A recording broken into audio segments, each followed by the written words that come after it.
I believe that everything in space is only prototypes when we talk about Europe. If you talk about the US, SpaceX is becoming industrial. And Elon Musk has shown he can do it because he's done it with cars. But that's the only one. We are back. Hope you all had amazing holidays. Welcome to the first episode of 2025 of Rockets and Radars, the podcast for early stage space and defense founders. I'm Martin, your host, and today we have something special. Usually we deep dive into a startup journey from its inception to success with Series A plus founders, but this time we are making things up a bit. In this experiment, we are deep diving into a 50-year journey of an industry veteran, from his early days as a car mechanic to leading one of Europe's rarest space IPOs. This conversation will be a masterclass in leadership and industry insights, offering invaluable lessons for any founder. So grab a beer or coffee or tea or any of your favorite drinks, get comfortable, and let's together deep dive into today's incredible story. Cheers. We choose to go to the moon in this decade and do the other things, not because they are easy, but because they are hard. Today we are sitting down with somebody who is not just another space founder. We are talking with Niels Buus, a leader who has lived multiple lives in one career, I can say that. Most know him as the CEO who took GOMspace to one of Europe's rare space IPOs. Hi from me as well, and thank you for having me. Pleasure. Awesome. Before we get into your very fascinating personal journey, I would love to give the listeners a bit of background of GOMspace, which will be the highlight of the story. Could you give us a quick overview, just from a big picture, what the company you served for nearly 16 years since its inception does in the space industry? I'm not part of GOMspace anymore, but it's a very, very big part of my life. I joined GOMspace actually the day it was founded. I'm not a founder, but I've helped founding it, if you can put it that way. And the first period of time, I was chairman, I think the first 6 years, and then I became the CEO from 2014 onwards. GOMspace started in Aalborg University in Denmark. And it's actually very unusual because the Danish space environment was not very big. But there were people who wanted to make a satellite and put it into space. And that was possible at that time because the Russian intercontinental rockets were not used for threatening the Western Europe or Western countries anymore. They started using them to send payloads or satellites into space at a very low cost. So it was possible to get things up for young people. So you could say it's like a parallel new space track to what happened in the US with SpaceX and all the other things. And the GOMspace in the founding phase was selling components or modules for universities and other student satellites, you can call them, around the world.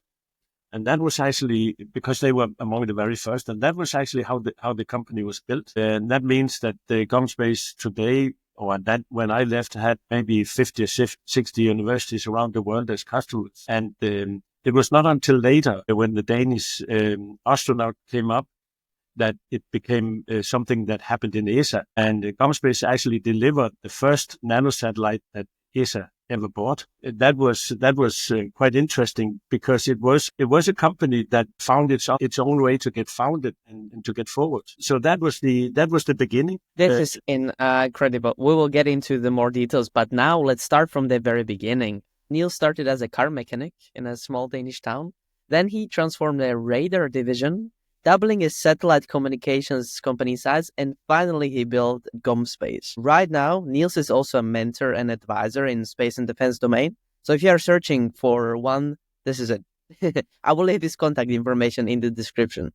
Let's get into the very beginning, into the years of being a mechanic. Tell us about that. I grew up in a small village, and I always dreamed about cars. I actually dreamed just as much about cars as satellites, I have to admit.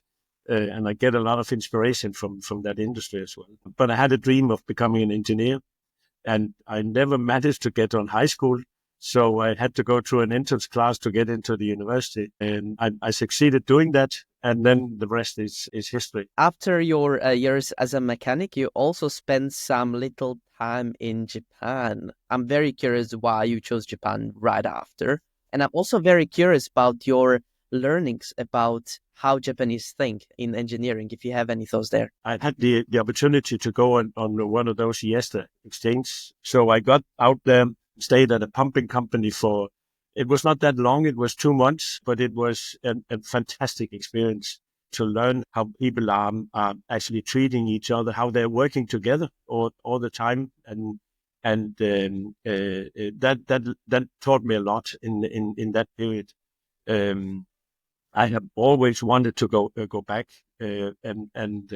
actually I went back the year after. The next big milestone in your journey was to lead the radar division in Terma. But before we get into that, there were still plenty of years in between where you spent time not on space or not on defense. Tell us about that. I went into the graphics prepress industry because I graduated as a mechanical engineer with specialized in optics, and got into this graphical prepress industry where there was laser scanners.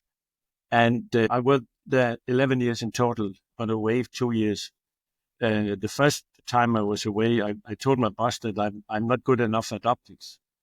And then he said, well, if you can get the money, you can go out and study. And I found the money. So I went to Imperial College for 1 year to do an optics degree in applied optics. I got home and worked in the company, and it was acquired by Lego. The desktop prepress industry had taken over, so that hurt the company quite a lot. So I thought I had to move on. And when the way I thought to do that was to take a business or do a business degree, I realized that there was an opportunity to go to London Business School to do a Sloan Fellowship. And I could feel my wife was not very happy about it. And then when I got in there, she told me she was pregnant. So actually I thought my world have crossed, that's said with a smile, and because my plan was falling down. But she said, no. We are from families of lorry drivers and fishermen, and they are away a longer time from each other as well.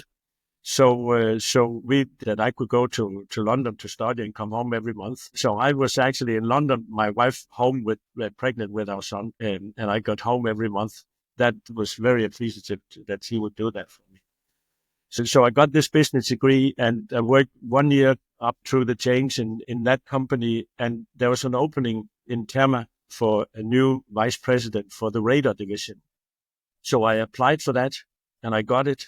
And there was a lot of changes, a lot of restructuring going on. So it was my birth into management, very, very, very steep birth into management and leadership. Maybe a controversial question. Is a business degree a necessity? So if you would start a space company now in the early career, would you even consider a business degree after ending up at academic engineering degree, or would you say that you need to go there so you have the both worlds, the business and engineering? For being an entrepreneur and being someone who want to create, I'm not so certain. But if you want to make a career in the big companies, it's definitely an advantage. And I thought at that time that I was going to make a career in a big company. I also think that around the world at smaller universities, they are making excellent business educations, whatever you need in that way, rather than going away from your family for a year. I need this, then I take the education. So I love that. Okay, let's get back to the journey in Terma. How did you get into the VP position of the radar division? What are the biggest lessons from that period in leadership? If you have something to change, or if you have something that you know that is controversial, my lesson was stay in there. Don't walk out of the room just delivering a message. Stay in there. And then you could say, take all the beatings. Obviously, be open. Put yourself in the display. Good one. Before we move to space, I wanted to hear your opinion on what do you think about defense? How do you think about it? Military equipment is necessary to have, but not to use. People who think that they don't want to live the way that we want to live, there will always be tension, and that tension can grow to big amounts. You can see what happened in ex-Yugoslavia. Once it starts burning, even neighbors started killing each other. So the evil that can come out is much bigger than we are feeling and appreciating in our daily life. To avoid that, you have to make sure that the cost of attacking is so big that you don't do it. Good pragmatic approach. Okay, let's get into the space. One of the big milestones in your journey was your tenure at Gatehouse, where you took over with 15 employees and you grew the company up to 100 people within the 5 years since you got there. Before we got into this chat, you mentioned that here you found yourself as an entrepreneur. So I'm very curious to hear about this part of the story. It actually started with Terma, because one of the tasks I had was to be interim in Terma's space division. And Terma has sent up its first small satellite from Denmark called the RAREST satellite to measure magnetic fields. I think space people know that very well. So I had gotten the flavor of space, and I nearly took a position in that division at that time, but didn't do it. And during Terma, I found myself in an increasing unrest, because everything I did was changes, acquisitions, and that grew much in that period. Not necessarily because of me, but because of the circumstances. At least I didn't destroy it, you could say. Then I found myself more and more as an entrepreneur, and more in unrest, just being, you could say, a caretaker. And the best personal capability was not to do too much. I could never do that.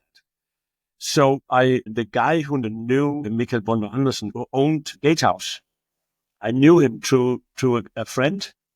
And we started talking, and I had a short period as the chairman. I think I was chairman of the company. And we started talking if I should make that jump from a big company to a small company. And I don't like heights, but that was like a bungee jump for me. But I just felt that I had to do it. But it was in 2001. If you could see over the cliff, it became deeper and deeper and deeper, because that was the IT crisis at that time. I must admit, I was really scared when I had done it, but I also felt, okay. I actually sat and looked at my own private economy to see how when could I not pay and things like that, because I didn't have the same kind of if it failed. But then I realized that there's much more you can do than you think in the beginning. Like in Terma, I was flying in 30,000 feet, and here I was following the contour, and you suddenly realized, okay, if you just do that and you continue being focused, it's not necessarily more dangerous to be at that height, even though you feel the danger until you feel you have the controls. And I found the controls in that, and I found it very exhilarating in many ways.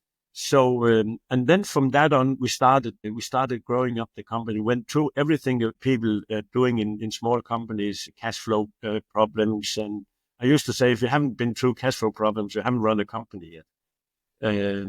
So that's the kind of thing. And then we found a traction with Inmarsat, and Inmarsat started on a new communication system called Beacon, broadband global area network in those years. And that was sort of like a 3G, the same kind of protocol stacks and things like that. And we saw that as an opportunity to grow the company rapidly. But we didn't have anything. We had just started. So actually what we said to ourselves was that we have to start, because then we can say that we have it. So we went to them and we said, we have it. We have only been working on in a month, but as long as we could keep ourselves a month ahead, we were good, and we could do that. So we started building up. Initially, Inmarsat wanted to have the software put into hardware, and then have a core module that they could sell to all the manufacturers of satellite phones at that time. But we said, no, we don't want to do that. At least we should have a contract. It could be very, very small, but at least we should have a contract directly with them. And we did. And what turned out was that the hardware, the terminal manufacturer, they could easily make the hardware. So they didn't want to buy the hardware, but they wanted to buy the software. So we just swept in and became the supplier across the border of the protocol stacks on the broadband global area network terminals. And that was amazing. And we grew it very, very much. How did you persuade them to close the contract when you had not many things to actually sell, right? We gave the impression that we wouldn't participate unless we got at least a contract. They could make it as small as possible. They wanted, but we needed a piece of paper between ourselves. We tried to make every impression that we didn't want. We were out if they didn't. You become a leader supplier of the software protocol stacks for Inmarsat in the end of the day after a few years. Awesome. And I'm very curious because if you think logically, your journey would continue in space. But actually, at this point, you decided in the next milestone to work on underwater mapping and exploration. And I'm trying to understand, like, how did you jump from that to that? I had a dream of being part of an ownership in a company. I was not wealthy, but I thought I was bankable. So I managed to get some investors. Actually, one of them were also an investor in GOMspace. I spent some time looking at different companies. And then I realized this underwater company was very, very interesting. And found a company that was for sale during 2007. And eventually we bought that from the owner. He was getting old, so he wanted to sell it. So we did that. He remained part owner in the company. And then these investors came in. They came from big pension fund, these investors. So we did that. But it turned out that I was completely misfit in that because I'm a developing oriented. And because it was bank finance, it had to be extremely cash flow oriented and very much operations in it. Among other things, we decided that I should leave at the end of 2008. And that was 1 month before the credit crisis. And I got my money with me out. The company went through the period, but there would have been several years where it would not be possible. So I consider myself lucky. When we had an intro call, you mentioned that I have many learnings from this company, and a lot of them are very space related. So Tell us more about that. Underwater technology is relying a lot on different kinds of instruments. And these instruments are carried on a platform. It's like this in nearly everything you do. But in this instance, it became as a very surprising situation because I visited the universities in Boston, in the what's called Silicon Valley, San Diego, where there's a lot of underwater, Houston, and things like that. And all the new instruments came from spin-out from universities. And then they were at some point acquired by some of the big companies that operated underwater, and realized that to distinguish between a platform and an instrument, because the platform started to be an industrial product. But the instruments, there were always new things that you could find out. And the new instruments barely came from the big companies. So that was something that I brought with me forward. And I believe it's exactly the same with space.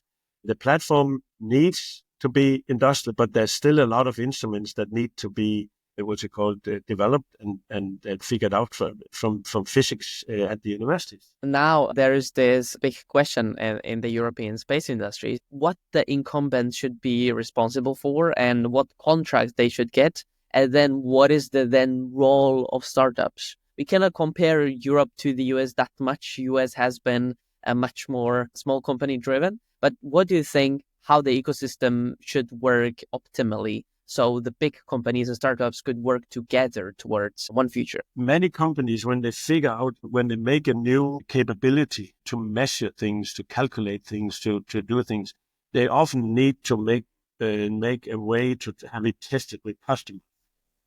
And often when you have to make it tested with customers, you're also thinking of some sort of platform to do that. If you want to make a communication system, if you want to make a new instruments and make a new service and things like that in space, for the last 10 years, the startups are also thinking of making their own satellite. To some extent, people who went in to make a service, they are more satellite people than they are service-oriented people. So it all came from, we would like to make a satellite and put it into space. And then, maybe I'm exaggerating, then we invent a service. But that will never be a success. You have to think of the service that you want to do, or you have to think of the instruments that can do a service. And then you have to find a way to have the cheapest and the most reliable platform to be able to do that. Otherwise, it will not be economical. I think today there's around 25, 30, 40 companies that make their own satellite platform. And everybody is talking about mass manufacturing, fourth generation manufacturing and things like that. I think we should just go back to basic level and think about industry. That would be sufficient, because right now, I believe that everything in space is only prototypes. When we talk about Europe, if you talk about the US, SpaceX is becoming industrial. And Elon Musk has shown he can do it because he's done it with cars. But that's the only one. And I won't even say the rockets, because the rockets is still in few numbers. But the Starlink system is something that you can call industrial. Everybody's making their own satellite. They're making too few satellites. That means that they are repeating everything everybody else is doing. The numbers are getting too low. That means the quality cannot get up, and the price is too high. And that means that nobody's making money and the quality is not good enough. So some sort of changes in that market, in my view, needs to take place. Maybe people would continue to make their solution, but then at least all the critical modules in the satellites will come up in much higher numbers. If you take an example, if you have like 30 or 35 critical components or critical modules in a satellite, and it has a 98% reliability, an industrial guy knows that 98% reliability is, crap. But for years in space, we thought, 98% of them working, nice. Put that into a satellite. Imagine multiplying 98% with itself 35 times. And it's only 50% of the satellites that is working. And that has been the standard for a long time. People are probably pushing up the 98% to higher, and then they are testing themselves to death at a very high cost to get the satellites working. The key in this to get the quality up is to get every component in the satellite up to a higher quality and to a higher reliability. That is, in my view, where the money should go, because if you can do that, you can get the quality of the satellites up. That's not rocket science. Well, it's actually experiences from the car industry. If we go back to that, I spoke with a consultant in the car industry, and I said, we need to mass manufacture. We need to make 200. And he said, okay, but if we make a series of 200, we take all the cars into the workshop and making them work. So they are talking about such tedious stuff as Six Sigma and things like that, meaning that the quality level is on each component is extremely high for them just to assemble and not doing much afterwards. So in my view, that's what it's about.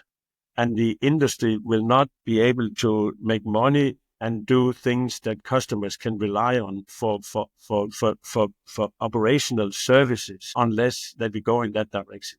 That's where Elon Musk is going with Starlink. It's not the manufacturing side that costs money. What costs money is to have the components in the satellite to a proper quality level.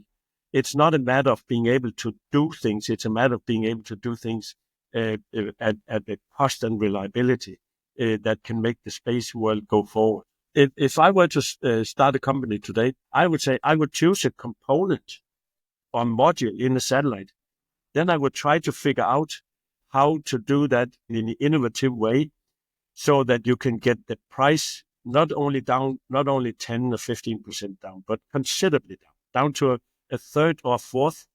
And then I would focus on getting it a product that I would deliver to all the manufacturers, not only for myself, making the total satellites, and then make the business plan in such a way and make the investors in such a way understand that is the target. Those who are in the market are not groundbreaking. That's doing it horizontal.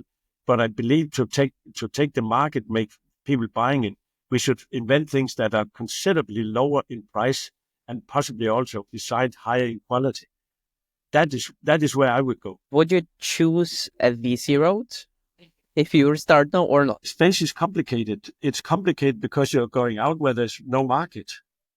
So that means that the time for the payback or what's we call the return on investment is going to be longer, and it's going to be more insecure, and this is sort of the bet or the circumstances that you're in to make this success. And often the money that you're asking for is too little to do that. And then you start thinking of making a service to have some revenue in it, but it's just another one, in many situations, just another one that does the same. So it have to be sharper in my way. I think those who are very rational and very critical in that direction, they are the ones who will have success in the future. Okay, let's get into GOMspace. Let's take it from the very start.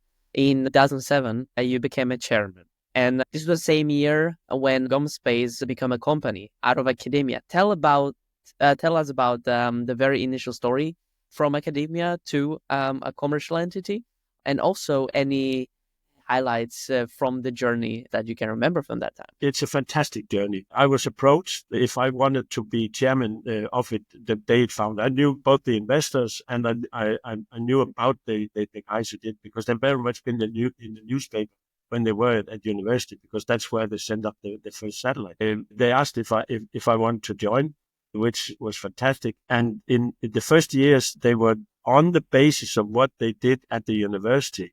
They started selling their modules to other universities, and they could actually make a revenue from day one on that, which now also turns out to be very unusual in that sense. And then they started building the company. At some point, we got the first external investor after those who were participating in founding it, and they were actually people who had been involved and who had owned what was Terma's space division. So they were old colleagues from that time, and they went into this and became an investor. I think maybe five or six or something like that. They came in, and then the company continued with this. They had a few government projects, not ESA, but Danish High Innovation Fund project to develop some capabilities. One of the capabilities was to make an ADS-B transponder on board a satellite. And GOMspace was the first company able to track every aircraft at every position around the globe. It was only one satellite, so it took a while to accumulate those informations. And then that was GOMX 1. I think GOMX 2 was on the rocket that exploded in the US in 15, I think it was. And then GOMX 3, the third satellite that was sent up, actually also had an ADS-B transponder board, but had other transponders as well.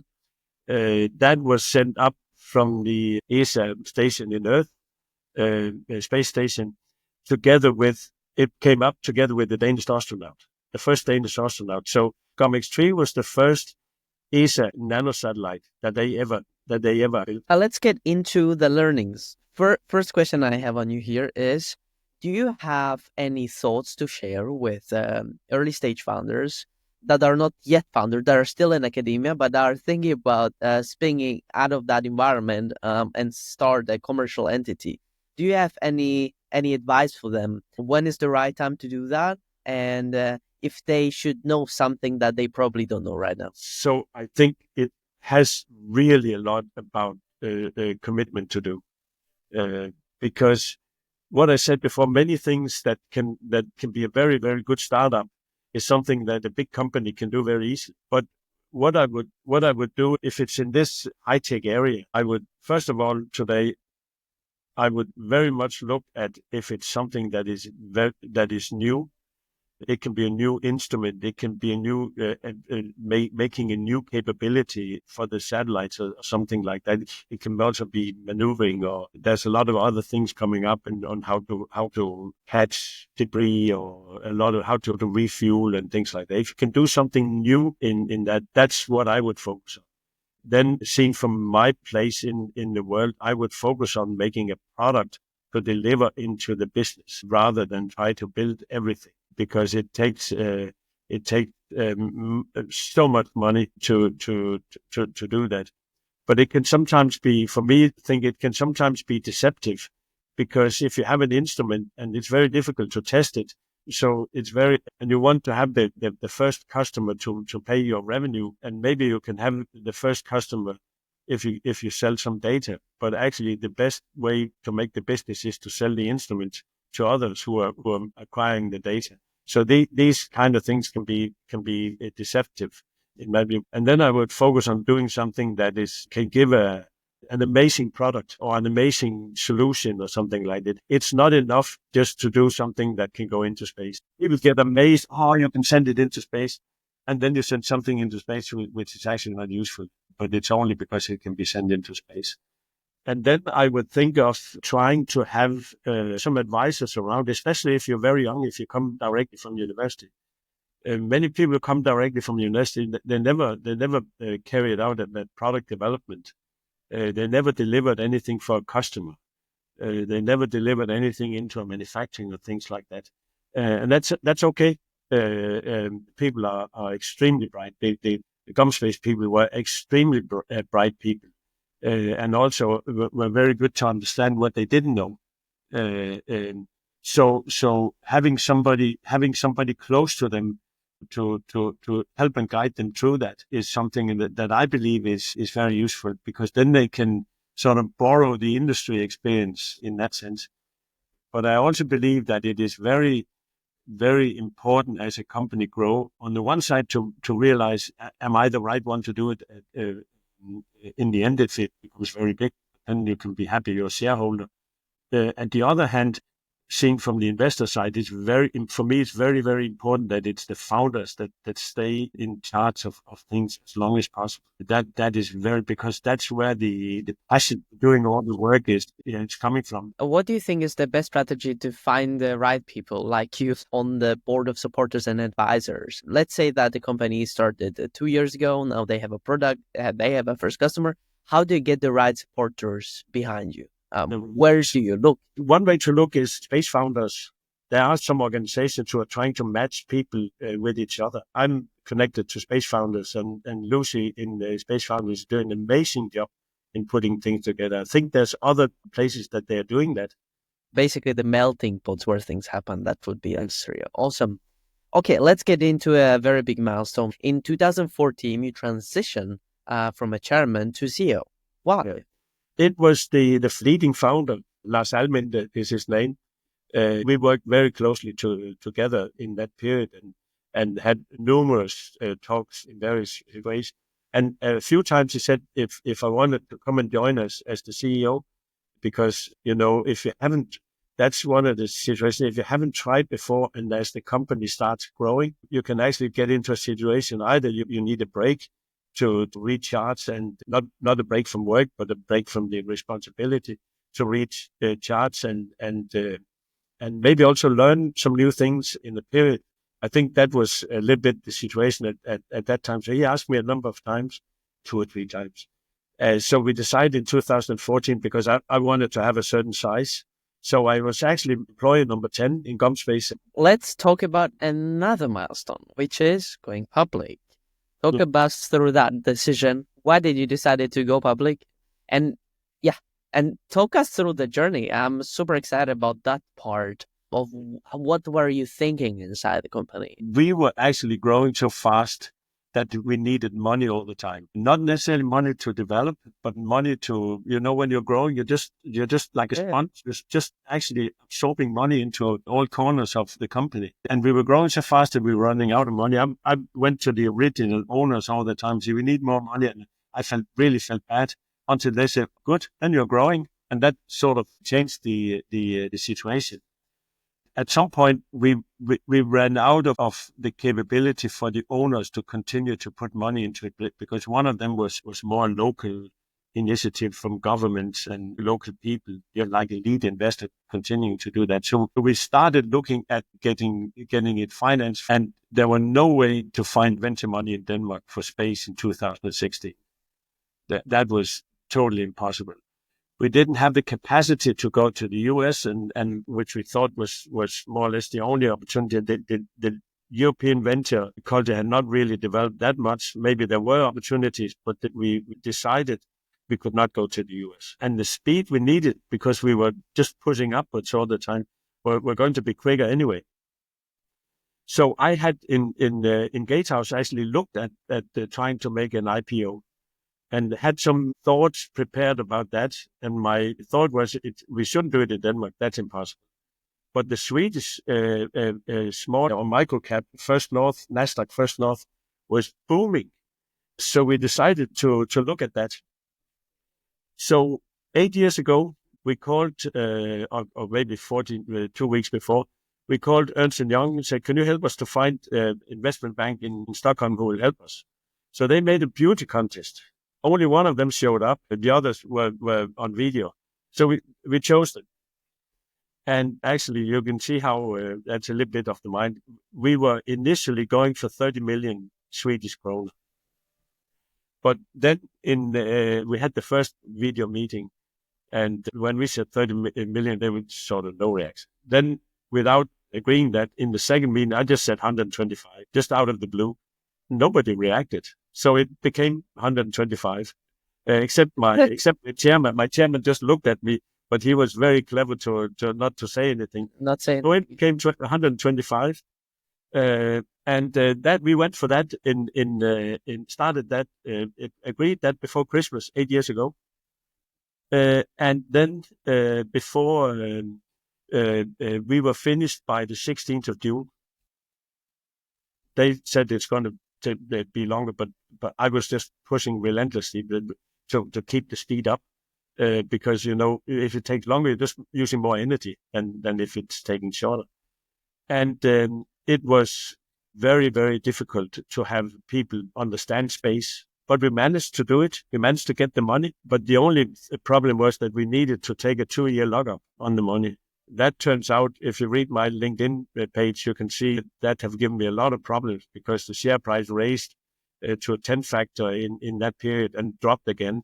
And according to Danish rules that when you're thinking of, they are working on changing right now, you have to pay tax of the value at the end of the year, not of the money, not on the shares you sold.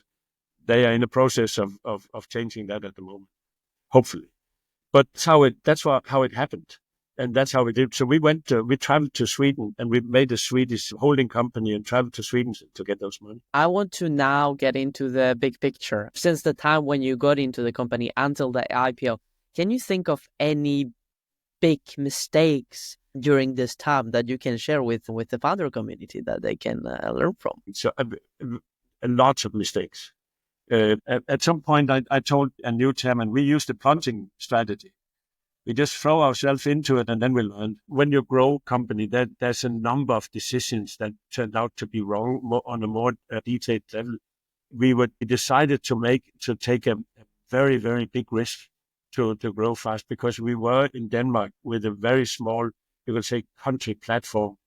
But the business has international capabilities, right? International potential. To do that, we just thought we needed to be very, very, very aggressive. Now it turns out that we had troubles twice because we did that, and you can always argue, shouldn't we have done it? Was it okay? Were the things we could have done different? All these answers can go in different directions. I believe that there has been other companies in the Aalborg area. Aalborg was one of the first pioneers in mobile phones, and and there's some other in radio communication as we also ourselves into it. And they never got above 200, 300 people, and then it's like there was a glass ceiling that we were bouncing against. And I had followed that. I thought, okay, we just need to really push. Maybe we can get through it in that sense. And you can ask yourself, what is the reason? Is it because you made wrong mistakes? Is it because that we were in the wrong place of the world for what we were starting to do? Is it because that we are, and actually part of that, is it because when you're a small country and you say, yeah, this is global or international capabilities, and then you say, okay, but then you need to make an investment on this and this and this size, then it's going to be numbers that's much higher than and tasks that's much higher than we're used to do in the environment that we're in. So maybe there's some independent imposter syndrome or something like that. Yeah, it can be done, but we can't do it. You don't say it out loud. You actually say the opposite. But maybe there's something like that in play. And maybe some areas, and this is going to be very difficult for everybody, maybe a company like that, when it has this kind of international capabilities, should move, should get outside to do that. I used to use the example of my local football club in Aalborg, just next to where GOMspace is as well. They cannot win Champions League, but they can make players to go to Ajax, who can make players that can go to Barcelona, that can win Champions League. But you don't want to do that. If you're not in football, you're in satellite, so you want to make the company that is international. And that's what everybody would like to do. But there's just something. The mobile phone company struggled for years, and then an English investor bought it. Alan Sugar, who was also the owner of Tottenham at that time, he bought it. He had it for 3 years and sold it for 9 times the value. He sold it internationally for 9. So I'm still in my mind figuring out, how is it we should do that? How is it that we should be good at these rapid growing companies? Because I also, on the other hand, believe if you have the opportunity, you cannot just grow linearly. You need to have to find a way to grow exponential in doing that. That's actually also what investors would like to do. Many investors on the high risk end, they would rather see you fail than being average or less than average, because they can make their portfolio a judgment on how to do that. Last part about the GOMspace is the time when you stepped down. On January 18th, 23, the company announced that you will step down after 9 years in that position. I'm very curious, why did you take this step? And also, I'm very curious about the process before the announcement. I was thinking I was 65 at the time. I had my best part of my career after I was 60. Which is in a way amazing and fantastic for myself. And we had a new chairman who was actually the CEO of Terma, not while I was there, but he was the CEO of Terma for many years. And we knew each other well. And he started saying, "Niels, you have to retire. You're getting too old." I'm not going to retire. But during the summer of 2004, must be 2002, we were struggling with a customer who didn't want to pay and things like that, for things that where there's been a lot of scope increase and things like that. So I was directly involved in those negotiations. I was just getting, I was just hitting the wall, simply like that. By September 2002, I said, okay, now I'm beginning to be ready to do that. I didn't want to do it. Of course, the board needed to look at a person at my age to get some retirement going. So in that sense, circumstances had to cause that I had to agree. So that's how it is. So it took about 6 months to get things lined up, and then I left in the beginning of January or February, something like that, and then I had a what's it called, a period after that to get me completely out of the company. Everything was done in a good way. There's no problem about that. Where do you see GOMspace in the future from now on, after step down? So now you have a more outside perspective of where the company is going. It's a fantastic company, and I really like everything about it. So I've done everything I can to keep out of the picture afterwards. Also because I have this tax case who's coming from that situation. So I didn't want to get these two things mixed into each other. I would rather answer your question in a general way than in a specific way. That's perfect. To what I said before, that there's too many who's making platforms, total platforms, like semi-vertically integrated, because it costs them too much money to do that, to maintain the products, and they will never reach sufficient. That's for like your mobile phone or something like that, a level, really, really commercial, high level quality of service, if that's the platform. So something needs to happen for these companies to make good money. Now, I can be wrong to some extent because of the security or the military situation, where some national states can go in and buy more from their own suppliers, and then make sure that it's not a big level of quality of service. It's more dedicated systems they start doing. I don't know if that's the case. But then Denmark is a very small country. And so if it's difficult to get into other countries because they now buy from themselves, I think there's some challenges in that way, and it's not only GOMspace; it's in general in these kind of businesses. If those who are, let me just give a parallel example. If you see companies, there's a number: Spire, Kepler, there's probably others as well, who make a service, but also make satellites. But they cannot sell the satellites to their competitors. On the other hand, if somebody is buying satellite from them, they would say, oh, but they are also making a service, so they are competing with us on the service level. You cannot be both places and make a good business. And that's the paradox. That paradox GOMspace do not have. That's more on a deeper level that they are in. Choose one path, not both, right? Okay, so amazing journey that we have gone through. Now I'm curious about the future. Where are you heading now as a person after everything that we talked through? After normal Danish standard, I would retire now. Yeah, but you won't. I know it. Officially, I am actually a pensioner, but I'm not retiring. I'm sure you can't see that how old I am, but you know, I'm sure. But no, I do a number of things. I'm actually in mergers and acquisition on the small and medium-sized companies in Denmark, and I'm running an industry group in Europe in M&A worldwide.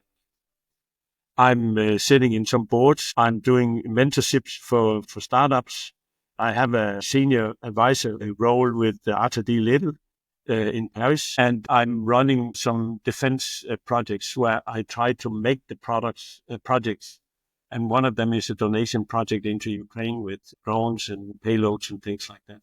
So I have plenty to do, but on my own, I use quite a bit of time to, if I can introduce people to each other, if I can help around, I'm very open to that. And if somebody wants a mentor, or if some investors, I just spoke with an investor just before we speaking now that's looking into a new area. They want to make a due diligence or possibly have somebody to assist, like I spoke about on some advisory in that what I do. So it's extremely interesting. Well, I will leave your contact details in the description so people can contact you directly.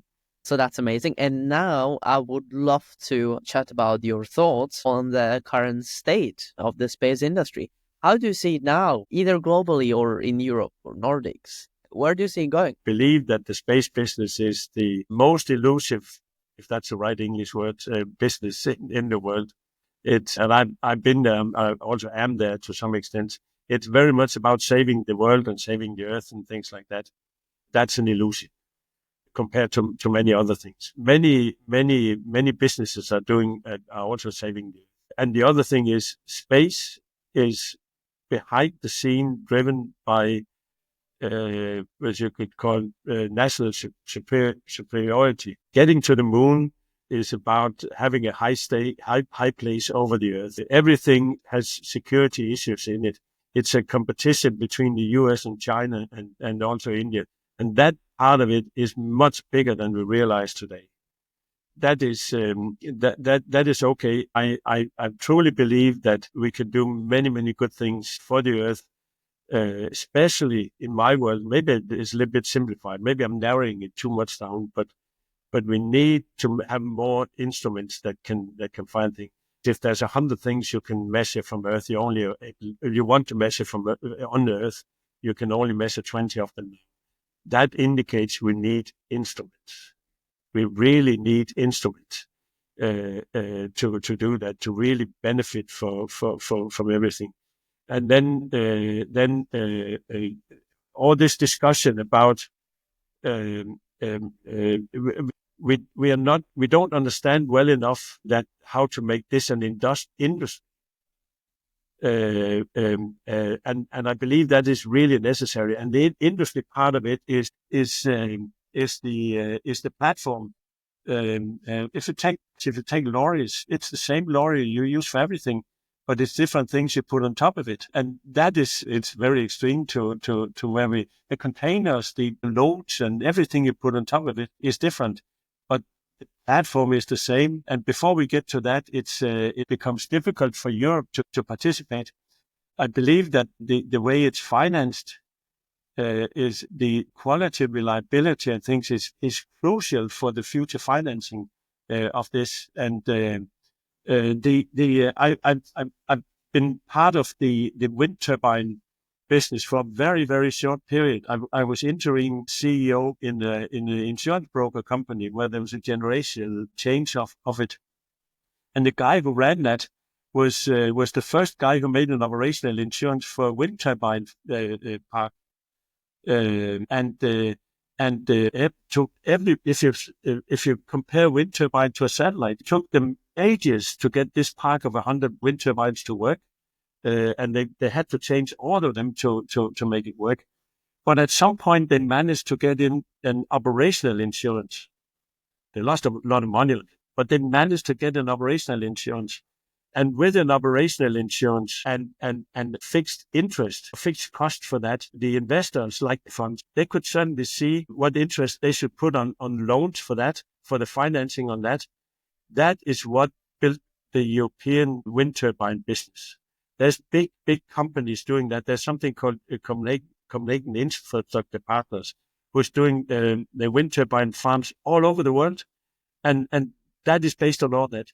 Imagine that if we could get something into the European space business on that, then we would have just as much money as the Americans, because we have money in pension funds. The Americans can go and get them on the stock exchange much easier than we can. But if we could do that, and it all comes down to what we spoke about, quality and reliability of the satellites. It all comes down to quality of reliability of the components in the satellite. So actually, the smallest part of it in my world is what can lead to the biggest effect if we get that in place. Now, the space business is mainly engineers. They are not made by industrialists who make manufacturing. So that's a challenge to get that change to happen. But I believe that is, if we can get something like that going over the next, say, 10 years or something like that, we will have an enormous muscle in Europe. Interesting parallel between the wind industry and the space. Where do you think the space industry in Europe is right now if you compare it parallelly to the wind industry? Is it still 10 years from the industrialization phase? Yeah, yes. I also believe that I'm not sure how they're thinking it is, which will be something that is important, but also governments, EU should, and maybe they are thinking along this, because it's very, very complicated to get an ecosystem done in that way. And I think if they are doing that, I'm a little bit careful that I'm saying things that they might already be thinking about, but we should not try to copy the US. That's impossible. We should find our own way. And that's something that not many people say as popular, but it's true. Different culture, different heritage, different mindset, right? Yeah, the whole industry structure is different here. So we cannot be done in the same way. So that comes up to the question, how can Europe become more competitive in a global scale? Not by, of course, copying other parts of the world, but how do we Europeans can compare with anybody else in the world, especially in space? We need to make a lot of horizontal businesses that are specializing. So if you take the car industry, you have, well, not now it's new cars, but let's somebody who's making batteries, somebody who's making brakes, somebody who's making steering wheels, somebody who's making, and then maybe not the same steering, have to look different, but doing things across so you can get the price down and the quality up. That also demands an industry structure that is in that way to be able to do it. And then you can still have a lot of different companies involved. I think by the way, I think it's very, very important that the big companies, the big primes, they are doing that. They are trying to push these things out to have the small companies supply in that. Okay. Amazing journey, amazing thoughts. Now let's get into the last part, which are, I call those rapid fire round questions. I have a few questions prepared for you, and if you can answer them in a sentence or two, that would be amazing. I'm very curious what you think here. Sure. What would be the advice number one for new European space founders that are just starting out? Something that would leave a huge impact on their journeys. Try to focus on the product. Try to focus on a unique product. and I'm using product as sort of a subsystem, and then make sure that they have a good founding team and some good advisors. Awesome. Next one would be, what is something that you believe that others don't? We are still getting too much carried away, and we are a prototype business and not an industry yet. And new kinds of people need to get into the business to make it industrial. And the last one would be, tell us about the name origin story of GOMspace. GOMspace doesn't come out of the blue. It was actually an acronym. Can you tell us more about that? It's grumpy old men. And it's because the three founders of the company, they were at the university into the beginning. They were seen as the grumpy old in the environment that they were working in. So that's what it came from. Okay, cool. Still, I'm very curious. You're very practical and very realistic. Where do you see the humanity in 2030 from now on, in a realistic sense? We are about to colonize the moon. We are about to have people away from the Earth forever. Once the next people go to the moon, there will still be human beings on the moon forever after that. I see this as the same as the West in the US was developed. We are throwing ourselves into it as humanity because of our desire and things for progress. And it will be at a lot of cost, like going into the West. People were taking their families, they were perishing and things like that because of a dream. It's going to be the same here. And I think like that, I think in the end, it's good. That's how we are as human beings. Basically, just same thing happening over again in a different environment, right? Yeah, we are not changing that much as humans. That's true. Okay. And a very last thing here, there is this tradition on this podcast that we create a challenge of the week for the listeners that are usually early stage space and defense founders. What do you think should be the challenge for the next week that they should implement in their business right away, if they can, in your opinion? I think they should be realistic. Okay. I hope you enjoyed this conversation, and thanks so much for this chat. I really enjoyed it. Hope you too. Day was different, but I learned a ton and hope you did too. We learned about the importance of focusing on unique products and the need for the space industry to move towards industrialization. For all of our listeners, remember to check the show notes or the description of this podcast episode for Niels' contact information, in case you want him as your future advisor. But also you can find there more details from our conversation, highlights, etc. If you enjoyed this episode, don't forget to subscribe or leave a review or share it with your fellow founders that you think will see this as a valuable resource. Join us next Friday for another insightful and inspiring story. This time, we'll get back into our original format with a space or defense founder. Until then, keep building. Europe needs us.